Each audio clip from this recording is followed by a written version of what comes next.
মুনাজ centre of ডেলাওয়্যারের উদ্যোগে welcome Ramadan 2026 অনুষ্ঠিত। গত 15 ফেব্রুয়ারি রবিবার মুনাজ সেন্টার অফ ডেলাওয়্যারের উদ্যোগে মসজিদ আর রহমানে অনুষ্ঠিত হল ওয়েলকাম রামাদান 2026 শীর্ষক বিশেষ অনুষ্ঠান। পবিত্র রমাদানকে বরণ করে নিতে আয়োজিত এ মাহফিলে স্থানীয় মুসলিম কমিউনিটির বিপুল উপস্থিতি লক্ষ্য করা যায়।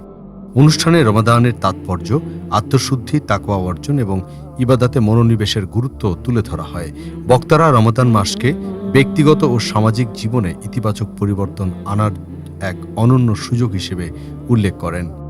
অনুষ্ঠানের বিশেষ আকর্ষণ ছিল মুনা ইয়ুথ ও মুনা চিলড্রেন ডিপার্টমেন্টের সদস্যদের পরিবেশনা। তারা পবিত্র কুরআন তিলাওয়াত ও হৃদয়গ্রাহী নাশিদ পরিবেশন করেন। এছাড়াও মুনার স্থানীয় নেতৃবৃন্দ নাশিদ পরিবেশন করেন, যা অনুষ্ঠানে ভিন্ন মাত্রা যোগ করে।